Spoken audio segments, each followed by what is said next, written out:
ಎಲ್ರಿಗೂ ನಮಸ್ತೆ. ಎಲ್ರು ಹೇಗಿದ್ದೀರಾ? ಎಲ್ಲರಿಗೂ welcome to UV vlogs Kannada. ನಿನ್ನೆ ವ್ಲಾಗ್ ನ ಅಪ್ಲೋಡ್ ಮಾಡೋದಿಕ್ಕಾಗ್ಲಿಲ್ಲ, ಸೊ ಕಾರಣ ಹೇಳ್ತೀನಿ. ಅದಕ್ಕೂ ಮುಂಚೆ ಇನ್ನು ಯಾರೆಲ್ಲ ನನ್ನ ಚಾನೆಲ್ಗೆ ಸಬ್ಸ್ಕ್ರೈಬ್ ಆಗಿಲ್ಲ, ಪ್ಲೀಸ್ ಸಬ್ಸ್ಕ್ರೈಬ್ ಆಗೋದ್ರ ಮೂಲಕ ನಮ್ಗೆ ಸಪೋರ್ಟ್ ಮಾಡಿ. ನನ್ನ ಪ್ಲೀಸ್ ಕನ್ಸಿಡರ್ ಮಾಡ್ಕೊಳ್ಳಿ. ನನ್ನ ಹಳೆ ವ್ಲಾಗ್ಸ್ ಅಥವಾ ಮಿನಿ ವ್ಲಾಗ್ಸ್ ಆದ್ರೂ ನೋಡಿ. ನಿಮ್ಗೆ ಮಿನಿ ವ್ಲಾಗ್ಸ್ ಆದ್ರೂ ಇಷ್ಟ ಆಗ್ಬೋದು. ಇಷ್ಟ ಆದ್ರೆ ಏನ್ ಮಾಡ್ಬೇಕು, ಒಂದು ಸಬ್ಸ್ಕ್ರೈಬ್ ಮಾಡೋದ್ರ ಮೂಲಕ ಪ್ಲೀಸ್ ನಂಗೆ ಸಪೋರ್ಟ್ ಮಾಡ್ಬೇಕು. ಓಕೆ, ಬನ್ನಿ ಇವತ್ತಿನ ವ್ಲಾಗ್ ನ ಶುರು ಮಾಡೋಣ. ಇವತ್ತಿನ ಈ ವ್ಲಾಗ್ ಬಂದು ಮಂಗಳವಾರದ ವ್ಲಾಗ್. ಡೈಲಿ ವ್ಲಾಗ್ಸ್ ಮಾಡಿ ವಿಡಿಯೋ ಅಪ್ಲೋಡ್ ಮಾಡೋಣ ಅಂತ ಅಂದ್ಕೊಂತೀನಿ. ಅಂದ್ಕೊಳ್ಳೋದು ಅಷ್ಟೇನೆ. ನಿಜಕ್ಕೂ ಅದನ್ನ ನಾವು ಮಾಡೋದಿದೆಯಲ್ಲ, ವ್ಲಾಗ್ಸ್ ಮಾಡೋದು, ಎಡಿಟ್ ಮಾಡೋದು, ಅಪ್ಲೋಡ್ ಮಾಡೋದು, ಅದು ಸ್ವಲ್ಪ ಟೈಮ್ ತಗೊಳುತ್ತೆ, ಕಷ್ಟ ಆಗುತ್ತೆ. ನಮ್ಮ ರೊಟೀನ್ ಜೊತೆಗೆ ಈ ಒಂದು ಕೆಲ್ಸನೂ ಕೂಡ, ಮಗು ಇದೆ ಜೊತೆಗೆ ನಾನಿರೋದು, ಫ್ಯಾಮಿಲಿ ಜೊತೆ ಕೆಲಸ, ಇದ್ರ ಮಧ್ಯದಲ್ಲಿ ಯೂಟ್ಯೂಬ್ ಮಾಡೋದು ಎಲ್ಲ ಒಂದೇ ಒಂಚೂರು ಕಷ್ಟ ಅಷ್ಟೇ. ನಾನು ಜಾಸ್ತಿ ಕಷ್ಟ ಅಂತ ಹೇಳ್ತಿಲ್ಲ, ಕಷ್ಟ ಆದ್ರೂ ಪರವಾಗಿಲ್ಲ, ವಿಡಿಯೋಸ್ ಅಪ್ಲೋಡ್ ಮಾಡ್ಬೇಕು ಅಂತ ಅಂದ್ಕೊಂತೀನಿ. ಬಟ್ ಸಮ್ ಟೈಮ್ಸ್ ಅದು ಮಿಸ್ ಆಗ್ಬಿಡುತ್ತೆ. ಅದೇ ರೀತಿನೇ ಈ ಸಲ ಮಿಸ್ ಆಯ್ತು. ಮಂಡೇ ಒಂದು ವ್ಲಾಗ್ ಮಾಡ್ಬೇಕಾಗಿತ್ತು. ಮಂಡೇ ಇಫ್ ಇನ್ ಕೇಸ್ ನಾನು ವ್ಲಾಗ್ ವಿಡಿಯೋ ಮಾಡ್ಕೊಂಡಿದ್ದಿದ್ರೆ ನಿನ್ನೆ ಒಂದು ವಿಡಿಯೋನ ಅಪ್ಲೋಡ್ ಮಾಡ್ತಾ ಇದ್ದೆ. ಸೊ ಯಾವುದೇ ರೀತಿ ವಿಡಿಯೋ ಮಾಡ್ಕೊಳ್ದಿರೋ ಕಾರಣ ನಿನ್ನೆ ಲಾಂಗ್ ವಿಡಿಯೋನ ಅಪ್ಲೋಡ್ ಮಾಡೋದಿಕ್ಕಾಗ್ಲಿಲ್ಲ. ಕಾರಣ ಅಂದ್ರೆ ಹಿಂದಿನ ದಿನ ಪಿತೃಪಕ್ಷ ಇದ್ದಿದ್ರಿಂದ ಸ್ವಲ್ಪ ಮಲ್ಕೊಂಡಿದ್ದು ಲೇಟು. ನನ್ಗೆ ಒಂದು ಟೈಮಿಂಗ್ಸ್ ಇರುತ್ತೆ ನಿದ್ದೆ ಮಾಡೋದಕ್ಕೆ. ಆ ಟೈಮಿಂಗ್ಸ್ ಮೀರ್ ಹೋಗ್ಬಿಡ್ತು ಅಂತ ಹೇಳಿದ್ರೆ ನನ್ ನೆಕ್ಸ್ಟ್ ನಿದ್ದೆನೆ ಬರೋದಿಲ್ಲ. ಹಾಗಾಗಿ ಫೋನ್ ಯೂಸ್ ಮಾಡ್ಕೊಂಡೇ ಇದ್ದೆ. ಸೊ ನೆಕ್ಸ್ಟ್ ಡೇ ಎದ್ದೇಳೋದು ಲೇಟ್ ಆಯ್ತು. ಲೇಟ್ ಆಗಿ ಎದ್ದಿದ್ ಕಾರಣ ಅಂದ್ಕೊಂಡಾಗೆ ಯಾವ ಕೆಲ್ಸನೂ ಮಾಡೋದಿಕ್ಕಾಗ್ಲಿಲ್ಲ. ಜೊತೆಗೆ ಟೈಮ್ ಹೆಂಗ್ ಪಾಸ್ ಆಯ್ತು ಅಂತಾನೂ ಗೊತ್ತಾಗ್ಲಿಲ್ಲ. ಅದ್ರ ಜೊತೆಗೆ ಅವತ್ತಿನ ದಿನಾನೇ ನವರಾತ್ರಿ ಸ್ಟಾರ್ಟ್ ಆಗಿತ್ತು, ಡೇ 1. ಸೊ ಹಿಂದಿನ ದಿನ ಅಮಾವಾಸ್ಯೆ ಇದ್ದಿದ್ರಿಂದ ನೆಕ್ಸ್ಟ್ ಡೇ ನವರಾತ್ರಿಗೆ ದೇವ್ರ ಮನೆಯೆಲ್ಲ ಕ್ಲೀನ್ ಮಾಡ್ಕೋಬೇಕಾಗಿತ್ತು. A to Z ಪೂಜೆ ಸಾಮಾನಿಂದ ಹಿಡಿದು ಧೂಳೆಲ್ಲ ಹೊಡೆದು A to Z ಕ್ಲೀನ್ ಮಾಡ್ಕೊಬೇಕು. ಹಾಗಾಗಿ ಲೇಟ್ ಆಗೋಯ್ತು ನನಗೆ ಪೂಜೆ ಎಲ್ಲ ಮಾಡೋದು. ಲೇಟ್ ಆಗಿ ಎದ್ದಿದ್ರಿಂದ ಬೆಳಿಗ್ಗೆ ಪೂಜೆ ಮಿಸ್ ಆಯ್ತು. ಜೊತೆಗೆ ಇನ್ನು ಎದ್ದಿದ್ದು 7 ಮಧ್ಯಾಹ್ನ ನೋಡೋದ್ ನಾಯಿ ಮುಖ ಅನ್ನೋ ತರ ಊಟ ತಿಂಡಿ ಎಲ್ಲ ಮುಗಿಸಿ ಕುತ್ಕೊಂಡು ಆರಾಮಾಗಿ ಸಂಜೆ ಆದ್ರೂ ಪೂಜೆ ಮಾಡೋಣ ಅಂತ ಕುತ್ಕೊಂಡೆ. ಟೈಮ್ ಹೆಂಗೋಯ್ತು ಅಂತ ಗೊತ್ತಾಗ್ಲಿಲ್ಲ. ಸರಿ ಇವಾಗ ಪೂಜೆಗೆಲ್ಲ ರೆಡಿ ಮಾಡ್ಕೊಳ್ಳೋಣ ಅಂತ ಹೇಳಿದ್ರೆ, ಜೊತೆಗೆ ನಾನು ವ್ಲಾಗ್ ಮಾಡ್ಕೊಂಡು ಕುತ್ಕೊಂಡ್ಬಿಟ್ರೆ ಲೇಟ್ ಆಗ್ಬಿಡುತ್ತೆ, ನೈಟ್ ಆಗ್ಬಿಡುತ್ತೆ ಪೂಜೆ ಮಾಡೋದು ಅಂತ ಹೇಳ್ಬಿಟ್ಟು ಅವತ್ತಿನ ದಿನ ಏನ್ ವಿಡಿಯೋನು ಮಾಡ್ಕೊಂಡ್ಲಿಲ್ಲ. ಬರೀ ಆರಾಮಾಗಿ ಇದ್ದಿದ್ದಾಯ್ತು, ಜೊತೆಗೆ ಪೂಜೆ ಒಂದು ಮುಗಿಸಿದ್ದಾಯ್ತು. ಇಷ್ಟೇ ಆಗೋಯ್ತು ನನ್ನ ಮಂಡೆಯ ಒಂದು ರೋಟೀನ್. ಹಾಗಾಗಿ ಅವತ್ತಿನ ದಿನ ವಿಡಿಯೋ ಮಾಡ್ಕೊಳ್ಳೋದಿಕ್ಕಾಗ್ಲಿಲ್ಲ, ನಿನ್ನೆ ವಿಡಿಯೋ ಅಪ್ಲೋಡ್ ಮಾಡೋದಿಕ್ಕಾಗ್ಲಿಲ್ಲ. ಸೊ ಇದು ನನ್ನ ಮಂಡೆಯ ಒಂದು ಡೇ ಹೇಗಿತ್ತು ಅನ್ನೋದು ಬಗ್ಗೆ. ಸೊ ವ್ಲಾಗ್ ಮಾಡೋದಿಕ್ಕಾಗಿಲ್ಲ ಅಂದ್ರೂ ಎಕ್ಸ್ಪ್ಲೈನ್ ಮಾಡ್ಬಿಟ್ಟಿದೀನಿ. ಇನ್ನು ನೆಕ್ಸ್ಟ್ ಡೇ ಮಂಗಳವಾರ, ಇವಾಗ ಏನ್ ವಿಡಿಯೋ ನೋಡ್ತಾ ಇದ್ದೀರಾ ಇದು ಮಂಗಳವಾರದ ವ್ಲಾಗು.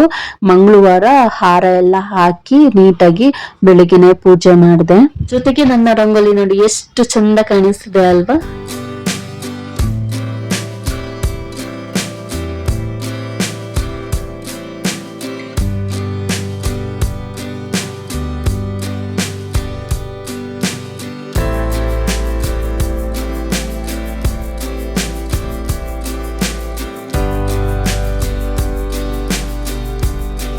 ಹಾಯ್ ವಂಶುಮಾ.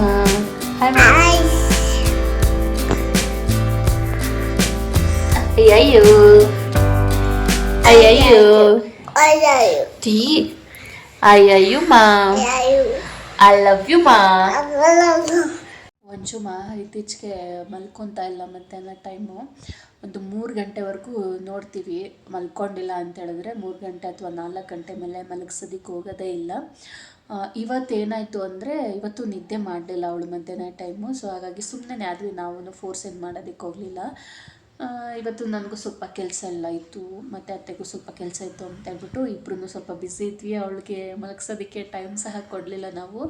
ಫಸ್ಟ್ ಟೈಮು ವಂಶುಮಾ ಪಕ್ಕದ ಬಿಲ್ಡಿಂಗಿಗೆ ಹೋಗಿ ಆಟ ಆಡ್ಕೊಂಡು ಬಂದಿದ್ದಾಳೆ. ಪಕ್ಕದ ಬಿಲ್ಡಿಂಗಲ್ಲಿ ಒಂದು ಚಿಕ್ಕ ಮಗು ಇದೆ, ಹುಡುಗಿ ಜೊತೆ ಹೋಗಿ ಆಟ ಆಡ್ಕೊಂಡ್ಳು. ಮತ್ತು ಚಿಕ್ಕತ್ತೆ ಮಕ್ಕಳು ಬಂದಿದ್ರು, ಎಲ್ಲರ ಜೊತೆ ಆಟ ಆಡ್ಕೊಂಡು ಮಧ್ಯಾಹ್ನ ಟೈಮ್ ಮಲ್ಕೊಳ್ಳೋದು ಕೂಡ ಅವಳು ಇದು ಮಾಡಲಿಲ್ಲ. ಮತ್ತು ನಾವು ಕೂಡ ಬಿಸಿ ಇದರಿಂದ ಮಲಗಿಸ್ಲಿಲ್ಲ. ಸರಿ ಅಂತ ಹೇಳ್ಬಿಟ್ಟು ಇನ್ನೇನು ಒಂದು 8 ಗಂಟೆ ಅಷ್ಟರಲ್ಲಿ ಊಟ ಗಿಟ ಮಾಡಿಸಿ 8:30 ಅಷ್ಟರಲ್ಲಿ ಮಲಗಿಸೋಣ ಅಂತಲೂ ಕೂಡ ಅಂದ್ಕೊಂಡಿದ್ದೆ. ಬಟ್ ಏನಾಯಿತು ಅಂದರೆ ನಾನೇನೋ ಫೋನ್ ಇಟ್ಕೊಂಡು ಎಡಿಟ್ ಮಾಡ್ತಾ ಇದ್ದೆ. ಜೊತೆಗೆ ಬಂದು ಕೂತ್ಕೊಂಡ್ಳು. ಅಂದರೆ ನಮ್ಮ ವೀಡಿಯೋಸೇ ಮಾಡ್ತಾ ಇರ್ತೀವಲ್ವ. ಸೊ ಅಮ್ಮ ಅಡುಗೆ ಮನೆಯಲ್ಲೈತೆ, ಅಮ್ಮ ಅಲ್ಲಿ ಅಂದ್ಕೊಂಡು ಫೋನ್ ತೋರಿಸ್ಕೊಂಡು ತೊಡೆ ಮೇಲೆ ಕೂತ್ಕೊಂಡಿದ್ಲು. ನಿದ್ದೆ ಬೇರೆ ಮಾಡಲ್ಲ ಅಲ್ವಾ, ಹಾಗೆ ನಿದ್ದೆ ಹೋಗ್ಬಿಟ್ಟಿದ್ದಾಳೆ. ಹಿಂಗಂತಿದ್ದಾಳೆ, ಹಿಂಗೆ ತೂಗುಡಿಸ್ತಾ ಇದ್ದಾಳೆ. ನೈಟು ಸ್ವಲ್ಪ ಲೇಟ್ ಆದರೂ ಪರವಾಗಿಲ್ಲ ಮಲ್ಕೊಳ್ಳೋದು. ಬಟ್ ಇವಾಗ ಅಷ್ಟೊಂದು ತೂಗುಡಿಸ್ತಾ ಇದ್ಲಲ್ವ, ಅದಕ್ಕೋಸ್ಕರ ಮಲಗಿಸ್ಬಿಟ್ಟೆ. ನೋಡಿ ಹಾಗೆ ತೊಡೆ ಮೇಲೆ ನಿದ್ದೆಗೆ ಹೋಗ್ಬಿಟ್ಟಿದ್ದಾಳೆ.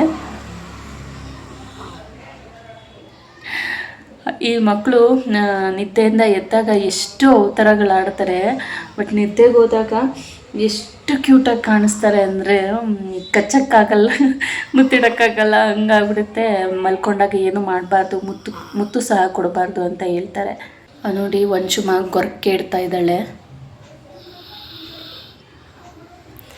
ಅದು ಹೆಂಗೆ ಗೊತ್ತಾಯ್ತು ಏನೋ, ಇಷ್ಟೊತ್ತವರೆಗೆ ಸಣ್ಣದಾಗಿ ಗೊರಕೆ ಇಡ್ತಾ ಇದ್ಲು, ಹತ್ರಕ್ಕೆ ತೊಗೊಂಡೋದ ತಕ್ಷಣ ಫೋನ್ ನಿಲ್ಲಿಸ್ಬಿಟ್ಲು. ಈಗ ಮತ್ತೆ ಇಡ್ತಿದ್ದೆ.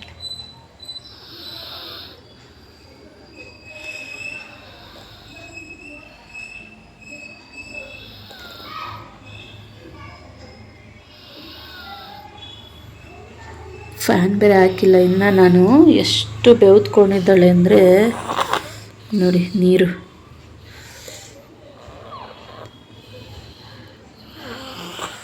ಸೊ ಇವಾಗ ಟೈಮು 6 ಗಂಟೆ ಆಗ್ತಿದೆ. ಎಲ್ಲ ಕೆಲಸ ಮುಗಿಸಿದ್ದೀನಿ. ದೀಪ ಒಂದು ಹಚ್ಚಬೇಕು. ಇವಾಗ ಇವನ್ನ ಕರ್ಕೊಂಡೋಗಿ ರೂಮ್ಗೆ ಹಾಕಿ ಫ್ಯಾನ್ಗಿನೆಲ್ಲ ಹಾಕಿ ಬಂದು ಇನ್ನೊಂದು ಸಲ ಮುಖ ಎಲ್ಲ ತೊಳ್ಕೊಂಡು ಪೂಜೆ ಒಂದು ಮಾಡಬೇಕು. ಸೊ ಎಲ್ಲ ಥರ ರೆಡಿನೂ ಕೂಡ ಮಾಡಿಬಿಟ್ಟಿದ್ದೀನಿ ಪೂಜೆಗೆ. ಹೊರಗಡೆನೂ ಸಹ ದೀಪ ಹಚ್ಚಬೇಕು. ಇವತ್ತು ಮಂಗಳವಾರ, ವಾರದ ದಿನ, ಜೊತೆಗೆ ನವರಾತ್ರಿ ದಿನ ಆಗಿದೆ. 2ನೇ ದಿನ, ನವರಾತ್ರಿ 2ನೇ ದಿನ. ನಾವೇನು ನವರಾತ್ರಿ ಮಾಡೋದಿಲ್ಲ, ಬಟ್ 9 ದಿನವೂ ದೀಪ ಹಚ್ಚಬೇಕು, ಒಳ್ಳೆಯದಾಗುತ್ತೆ ಅಂತ ಹೇಳ್ತಾರೆ. ನಾನು ಯಾವ ವರ್ಷವೂ 9 ದಿನವೂ ದೀಪ ಹಚ್ಚಿದ್ದಿಲ್ಲ ಮನೇಲಿ, ವಾರದ ಟೈಮ್ ಬಿಟ್ಟರೆ. ಈ ಸಲ ಏನೋ ಡೈಲಿ ದೀಪ ಹಚ್ಚಬೇಕು ಅಂತ ಅನಿಸ್ತಿದೆ, ಫುಲ್ ನವರಾತ್ರಿ ಫುಲ್ ಮುಗಿಯೋವರೆಗೂ. ಏನೋ ಈ ನಡುವೆ ಸ್ವಲ್ಪ ಪೂಜೆ ಪುನಸ್ಕಾರ ದೇವರು ಅಂದರೆ ಸ್ವಲ್ಪ ಜಾಸ್ತಿನೇ ಆಗ್ತಿದೆ, ಗೊತ್ತಿಲ್ಲ. ಲಲಿತ ಸಹಸ್ರನಾಮ ಕಲಿಯೋದಕ್ಕೆ ಅಂತ ಕ್ಲಾಸ್ಗೆ ಹೋಗ್ತಾ ಇದ್ದೆ ಅಲ್ವಾ, ಅದಕ್ಕೂ ಕೂಡ ಹೋಗೋದಕ್ಕೆ ಆಗ್ತಿಲ್ಲ. ಅವರು ಇವಾಗ ಬೆಳಿಗ್ಗೆ 10 ಗಂಟೆ ಹಂಗೇನೆ ಕ್ಲಾಸ್ನ ಸ್ಟಾರ್ಟ್ ಮಾಡ್ತಾರೆ. ಬೆಳಿಗ್ಗೆನೆ ಅಂದರೆ ನನಗೂ ಕೂಡ ಹೋಗೋದಕ್ಕೆ ಕಷ್ಟ ಆಗುತ್ತೆ, ಮನೇಲಿ ಕೆಲಸ ಪಾಪುನೆಲ್ಲ ಬಿಟ್ಟು ಹೋಗೋದು ಅಷ್ಟು ಬೇಗ. ಅದಕ್ಕೋಸ್ಕರನೇ ನಾನು ಕೂಡ ಹೋಗ್ತಿಲ್ಲ. ನಮ್ಮ ಅತ್ತೆ ಫ್ರೆಂಡ್, ನಮ್ಮ ಆಂಟಿ ಅಂತಾನೆ ಹೇಳ್ಬೋದು, ಅವ್ರ ಮನೆಯಲ್ಲಿ ಇವತ್ತು ಲಲಿತ ಸಹಸ್ರನಾಮ ಕ್ಲಾಸ್ ನಡೀತಿದೆ. ಅಂದರೆ ನವರಾತ್ರಿ ಟೈಮಲ್ಲಿ ಪ್ರತಿಯೊಬ್ಬರು ಮನೆಯಲ್ಲೂ ಕ್ಲಾಸ್ ನಡೀತಾ ಇದೆ. ಹಾಗಾಗಿ ಅವ್ರ ಮನೇಲಿ ಇದ್ದಿದ್ರಿಂದ ಪುಳಿಯೋಗರೆ, ಪ್ರಸಾದ, ಪಾಯಸ ಎಲ್ಲ ಮಾಡಿದ್ರು. ನನ್ಗೂ ಮನೆಯವ್ರಿಗೂ ಕೂಡ ಕೊಟ್ಟು ಕಳಿಸಿದ್ದಾರೆ. ಸೊ ಚೆನ್ನಾಗಿತ್ತು. ಇದು ಇವತ್ತಿನ ಇದನ್ನ ಪುಟ್ಟ ವ್ಲಾಗ್ನ ನಾನು ಇಲ್ಲಿಗೆ ಎಂಡ್ ಮಾಡ್ತಾ ಇದ್ದೀನಿ. ಈ ವ್ಲಾಗ್ ಇಷ್ಟ ಆಗಿದೆ ಪ್ಲೀಸ್ ಒಂದು ಲೈಕ್ ಹಾಕಿ ಕಾಮೆಂಟ್ ಮಾಡಿ. ಹಾಗೆ ನಾನು ಕೇಳ್ಕೊಂಡಾಗೆ ಪ್ಲೀಸ್ ನನ್ನ ಕನ್ಸಿಡರ್ ಮಾಡ್ಕೊಳ್ಳಿ. ಸಬ್ಸ್ಕ್ರೈಬ್ ಆಗೋದ್ರ ಮೂಲಕ ನನಗೆ ಸಪೋರ್ಟ್ ಮಾಡಿ. ಮತ್ತೆ ನಾನು ನೆಕ್ಸ್ಟ್ ಒಂದು ವ್ಲಾಗ್ ಅಲ್ಲಿ ಸಿಗ್ತೀನಿ. ಅಲ್ಲಿವರೆಗೂ ಥ್ಯಾಂಕ್ ಯು ಆಲ್, ಬಾಯ್.